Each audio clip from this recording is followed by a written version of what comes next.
Hello दोस्तों।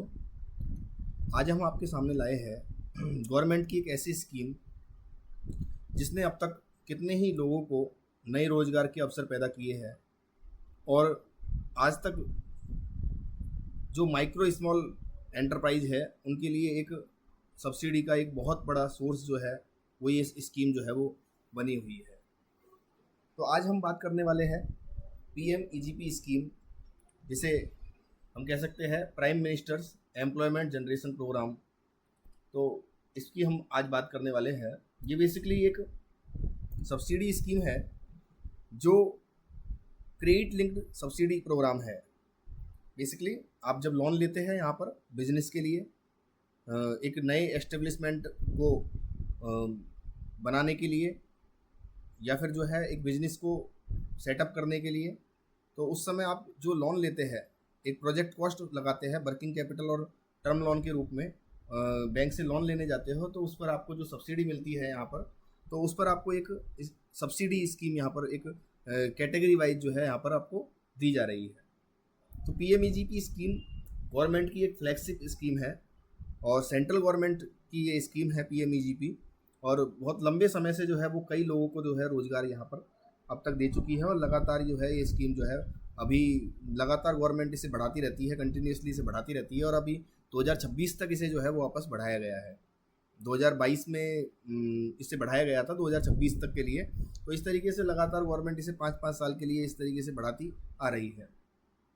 इसका जो मेन एम है स्कीम का वो है एम्प्लॉयमेंट जनरेट करना, क्योंकि ये नए एस्टेब्लिशमेंट को दिया जाता है।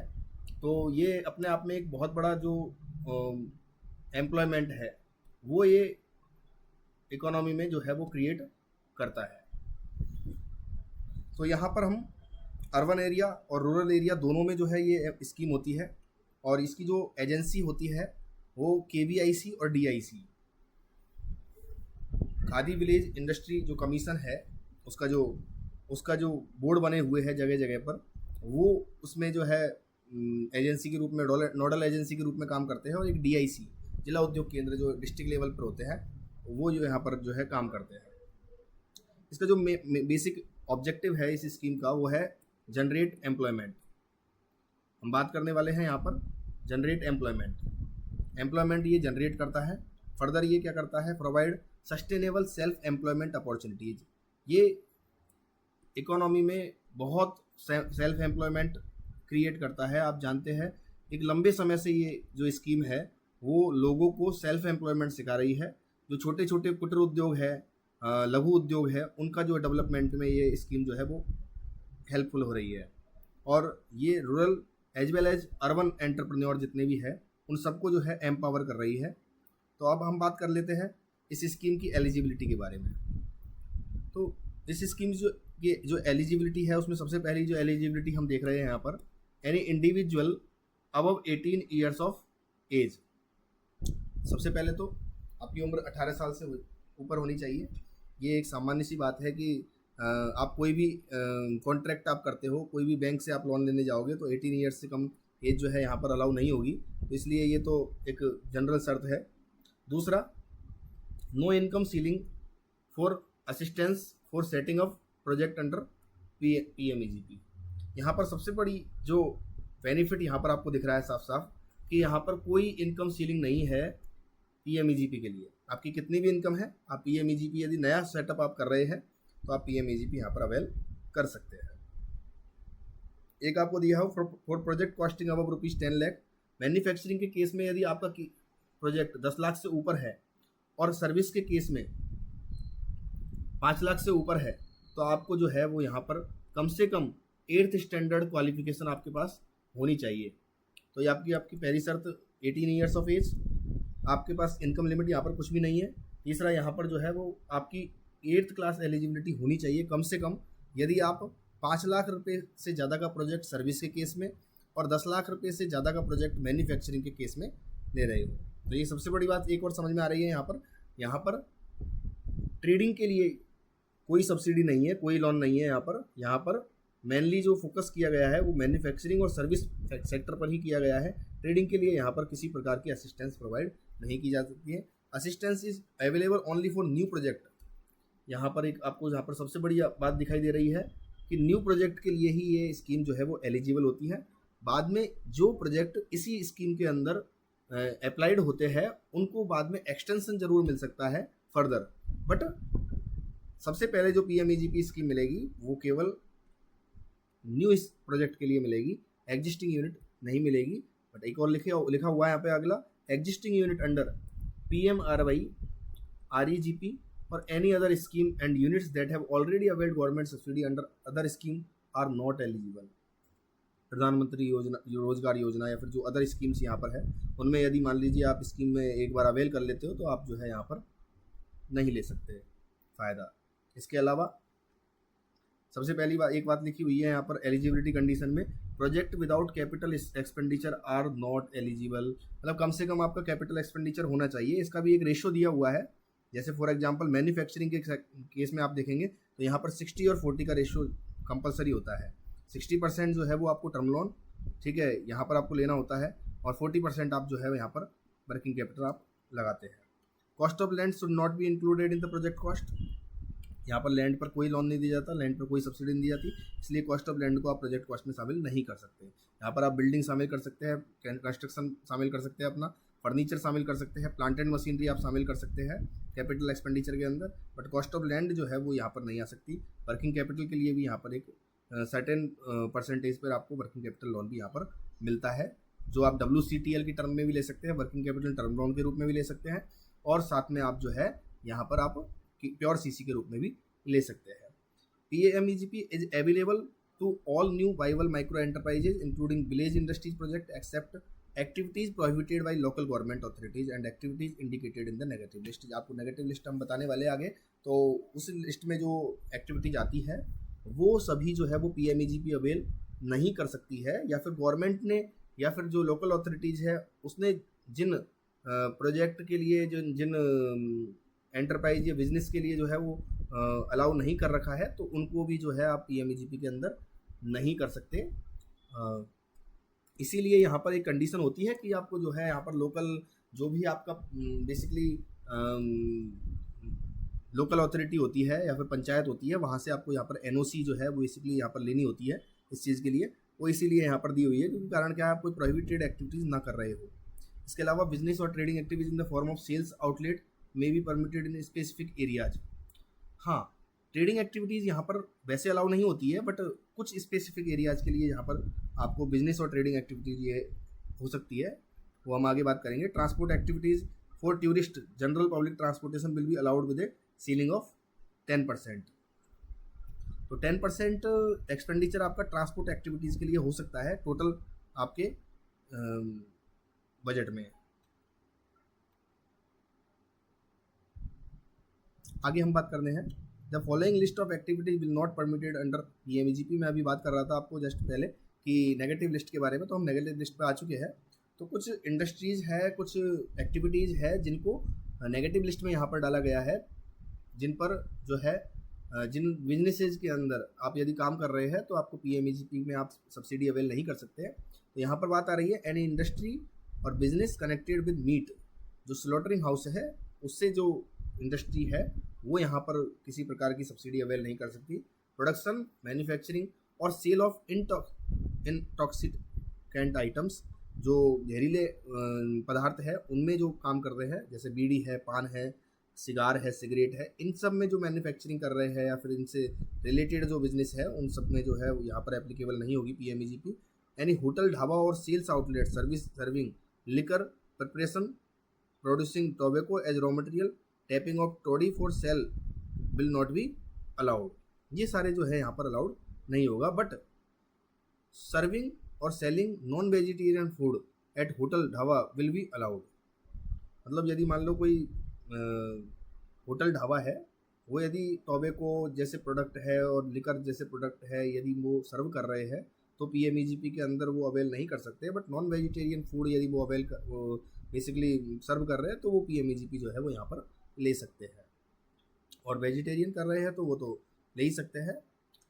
Activities prohibited by local government authorities keeping in view environment और socio economic factors will not be allowed. यदि मान लीजिए लोकल अथॉरिटी जो है उसने किसी एक्टिविटी पर जो है बैन लगा रखा है रीजन बीइंग कि वहाँ पर कोई पॉल्यूशन उससे फैलता है, तो वो जो है वो पीएमईजीपी के अंदर सब्सिडी अवेल यहाँ पर नहीं कर सकते। तो यहाँ 3 कंडीशन हमने बता दी। आगे हम चौथी कंडीशन पर चलते हैं, यहाँ पर अगली कंडीशन पे। Manufacturing of polythene carry bags of less than 75 microns thickness and manufacture of carry bags और containers made of recycled plastic for storing, carrying, dispensing और packaging of food stuff and any other item which causes environment problems. तो ये भी यहाँ पर नहीं होगी polythene जो है। आगे any industry business connected with cultivation of crops, हाँ ये जो फसल उगाने का जो कार्य है वो यहाँ पर अलाउड नहीं होगा।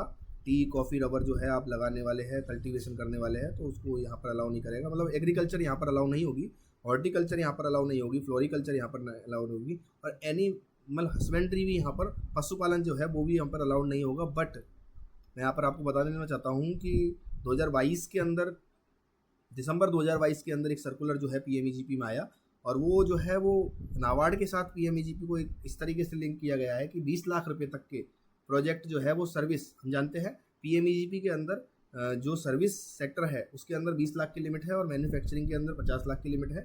तो उसे सर्विस सेक्टर के अंदर मान एनिमल हस्बेंड्री को जो है गया है कि सर्विस सेक्टर में जो है वो इसे मानते हैं, और यहाँ पर एनिमल हस्बेंड्री जो पशुपालन है उसमें भी आपको यहाँ पर सब्सिडी मिल जाएगी। मैं वापस बता देना चाहता हूँ कि एनिमल हस्बेंड्री के अंदर भी यहाँ पर सब्सिडी मिल जाएगी। तो लिखा भी हुआ है, however value addition under these will be allowed under PMEGP of farm linked activities in connection with sericulture, horticulture, floriculture etcetera will also be allowed.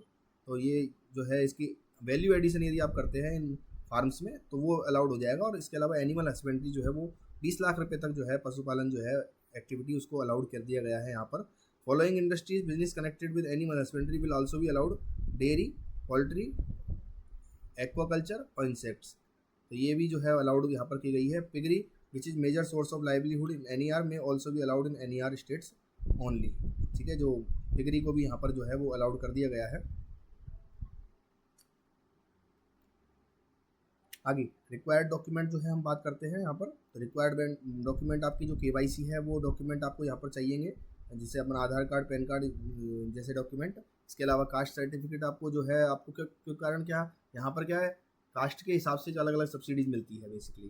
तो कास्ट के हिसाब से जो सब्सिडीज मिलती है, जैसे फॉर एग्जांपल ST SC जो है उनको प्रिविलेज सब्सिडीज मिलती है। इसके अलावा फिर जो है फर्दर जो है जनरल में कम सब्सिडी मिलती है, जो लेडीज़ है उनके नाम से ज़्यादा सब्सिडी मिलती है। तो ऐसे करके कैटेगरीज बांटी हुई है, उनकी आगे हम बात करेंगे। तो कास्ट सर्टिफिकेट जो है यहाँ पर रिक्वायर्ड होता है, जिससे क्या डिसाइड हो सके कि आप जो है कितनी सब्सिडी के लिए एलिजिबल होंगे। स्पेशल कैटेगरी सर्टिफिकेट यदि आपके पास है तो वो भी आपके यहाँ पर हो सकता है, जैसे आर्मी है या फिर कोई और है। रूरल एरिया सर्टिफिकेट, आप यदि मान लो ग्रामीण से है तो आपको जनरली क्या है अपने सरपंच से या फिर जो आपका जो पंचायत के अधीन जो है यहाँ पर एक सर्टिफिकेट लेना होता है, जिसे पॉपुलेशन सर्टिफिकेट बोलते हैं।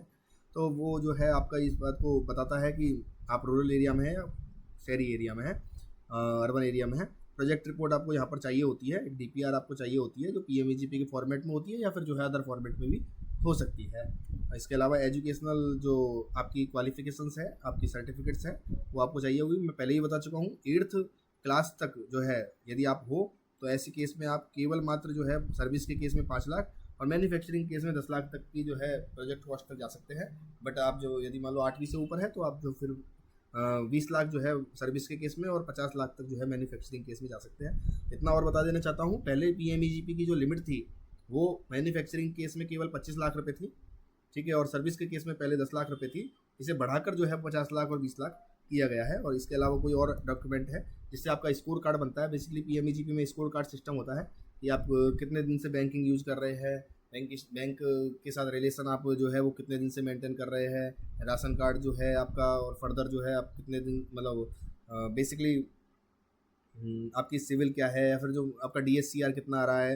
ऐसे बहुत सारे जो आपके जो मानक होते हैं, उन मानकों के आधार पर आपका स्कोर कार्ड बनता है। तो स्कोर कार्ड के आधार पर आप जो है एलिजिबल होते हैं बैंक लेवल पर। बैंक उसका स्कोर कार्ड देखती है। इसके अलावा एप्लीकेशन प्रोजेक्ट प्रोसेस की बात करें तो सबसे पहले जो है project proposals will be invited from potential beneficiaries at district level through various media. मतलब जो है गवर्नमेंट एजेंसी जो है KVIC या DIC जो है यहाँ पर जो है अपने एडवर्टीजमेंट के माध्यम से, या फिर जो है सुओ मोटो एप्लीकांट भी जो है वो जानकारी ले सकता है चीज़ों की। तो उसके आधार पर जो है वह नोडल एजेंसी जो है सेलेक्ट करके उस पर अप्लाई कर सकता है। ऑनलाइन एप्लीकेशन जो है वो मैंडेटरी होगी यहाँ पर, no manual application will be allowed. But अभी जो पीएमईजीपी का अभी जो एक सर्कुलर जो है आया है, उसमें फिजिकल एप्लीकेशंस भी जो है वो अलाउड होगी, जो नहीं पढ़ सकते हैं उनके लिए। बट ऑनलाइन एप्लीकेशन जो है वो ज़्यादा इजी होती है, और उसको जो हम उसका देख भी सकते हैं कि उसका स्टेटस भी बड़े आसानी से चेक कर सकते हैं। इसलिए हमें ऑनलाइन एप्लीकेशन पर भी जाना चाहिए। सेपरेट ऑनलाइन एप्लीकेशन फॉर्म जो है वो इंडिविजुअल्स के लिए यहाँ पर होगा। और एक और बात बता देना चाहता हूँ, यहाँ पर इंडिविजुअल एप्लीकांट ही एलिजिबल होंगे पीएमईजीपी में। पार्टनरशिप वाले जो एप्लीकांट है या फिर अदर जो एप्लीकांट है, यहाँ पर नॉन इंडिविजुअल एप्लीकांट जो है यहाँ पर नहीं होंगे। पहले यहाँ पर था मेरे ये, अब जो है वो इंडिविजुअल एप्लीकांट ही इसमें होंगे कवर। एप्लीकांट विल, इसके साथ एप्लीकांट को एक यूज़र आईडी पासवर्ड मिलेगा जिससे वो ट्रैक कर सके और फर्दर अप्लाई कर सके। आधार नंबर इसमें मैंडेटरी होगा। और एक और बात यहाँ पर मैं बता देना चाहता हूँ कि आधार नंबर जो है आपका, उसमें जो मोबाइल नंबर आपका जो फीड है वही मोबाइल नंबर से आपको जो है यहाँ पर अप्लाई करना है, तो नहीं तो आपको प्रॉब्लम आती है यहाँ पर अप्लाई करते समय। Provision to upload photo and necessary document before submitting the application. यहाँ पर आपको फ़ोटो भी अपलोड करनी पड़ेगी। The applicant will fill information, जो भी इन्फॉर्मेशन यहाँ पर आपको जो है वो भरनी है सारी। नोडल ऑफिसर उसके बाद क्या करेगा, इंटरेक्ट करेगा 5 वर्किंग डेज में, प्रिलिमिनरी स्क्रूटनी करेगा उसकी, और जो बेसिकली गाइडलाइन के अकॉर्डिंग नहीं है उनको जो है रिजेक्ट कर देगा, और जो है गाइडलाइन के अकॉर्डिंग उनको जो है बैंक को जो है वो फॉरवर्ड कर दिया जाएगा। बैंक जो है अकॉर्डिंगली उसको जो है वायबिलिटी के अकॉर्डिंग लोन देगी। और फिर जो है इसके बाद सब्सिडी की हम बात करें तो यहाँ पर जनरल कैटेगरी में जो है बेनिफिशियरी जो कंट्रीब्यूशन है जनरल कैटेगरी के अंदर 10%, स्पेशल कैटेगरी में 5% रहेगा। मतलब आपको यहाँ पर बेनिफिशियरी कंट्रीब्यूशन की बात आ रही है, ये सब्सिडी नहीं है। ये जो है बेसिकली आपका कंट्रीब्यूशन है, मीन्स आपको जो है पीएमईजीपी के अंदर जनरल कैटेगरी के अंदर बात करेंगे हम तो 100 रुपये यदि मान लो आपका प्रोजेक्ट कॉस्ट है, तो आपको 10 रुपये जो है वो आपको लगाने हैं, और 90 रुपये जो है वो गवर्नमेंट लगाई, मतलब सॉरी बैंक देगी आपको लोन के रूप में। और इसी तरीके से स्पेशल कैटेगरी की बात करें तो 5% जो है आपको जो है सेल्फ यहाँ पर प्रोप्राइटर कैपिटल के रूप में जो है यहाँ डालने हैं, और इसके बाद जो 95% है वो आपको बैंक लोन के रूप में मिल सकता है। आगे सब्सिडी की हम बात करें तो यहाँ पर जनरल कैटेगरी के अंदर जो सब्सिडी होगी वो होगी 15% और 25%। 15% हम बात करेंगे अर्बन एरिया की बात करेंगे, और रूरल एरिया के अंदर जो है 25% होगी। स्पेशल कैटेगरी की बात करें तो यहाँ पर 25% अर्बन एरिया में होगी, 35% जो है यहाँ पर रूरल एरिया में होगी। तो अर्बन एरिया में 10% और अर्बन और रूरल एरिया में जो है 10% जो सब्सिडी का जो है यहाँ पर डिफरेंस होता है, और जनरल और कैटेगरी और स्पेशल कैटेगरी में भी 10% का अंतर होता है। तो आप सबसे ज़्यादा प्रिविलेज तब होते हो जब आप स्पेशल कैटेगरी में हो और रूरल एरिया में आप जो है अपनी फैक्ट्री को जो है लगाने वाले हो, तो आपको 35% तक सब्सिडी मिलती है। तो आपको ऐसी जो जगह जो है वो सेलेक्ट करनी चाहिए जिससे आप ज़्यादा से ज़्यादा सब्सिडी जो है अवेल कर सको। The maximum cost of the project यहाँ पर जो है वो 50 लाख होगी मैन्युफैक्चरिंग सेक्टर में, 20 लाख जो है वो सर्विस सेक्टर में होगी, ये मैं आपको पहले ही बता चुका हूँ। हाँ, अब जो है हम बात करने वाले सेकंड लोन की। तो बेसिकली पीएमईजीपी जो यूनिट्स है, जो ऑलरेडी पीएमईजीपी या आरईजीपी या मुद्रा यूनिट्स जो है उन्होंने जो उसमें लोन लिया है पहले, और अब यदि मान लीजिए एक्सपांसन कर रही है वो अपने प्रोजेक्ट को बढ़ा रही है, तो ऐसे केस में उनके साथ जो है उनको जो क्या होगा, उनको 15% सब्सिडी दी जाती है। इस केस में रेट ऑफ सब्सिडी उनके लिए कितनी होती है, 15% होती है, और वो 1 करोड़ तक का प्रोजेक्ट जो है वो एक्सपांड कर सकते हैं, क्योंकि पहले 50 लाख ले चुका है जो, या 50 लाख तक एक्सपांड कर चुका है, तो उसको फिर एक्सपांड क्यों करेगा फिर वो। तो इसलिए अपग्रेडेशन के लिए यहाँ पर 1 करोड़ तक मैन्युफैक्चरिंग सेक्टर में, और आप सर्विस सेक्टर में जो है वो अपग्रेडेशन कर सकते हो। 25 लाख रुपये तक का अपग्रेडेशन यदि आप कर रहे हो तो आप जो है यहाँ पर एलिजिबल हो सकते हो 15% सब्सिडी के लिए, ठीक है। और यहाँ पर ऑल कैटेगरी के लिए 10% यहाँ पर रहेगा। और यहाँ पर जो अपग्रेडेशन है उसके केस में NER और नॉर्थ ईस्ट का रीजन जो है और हिल स्टेट जो है उनमें 20% जो है यहाँ पर आपको। गाइस, आपको ये वीडियो अच्छी लगी तो हमारी वीडियो को लाइक कीजिए, कमेंट कीजिए, शेयर कीजिए,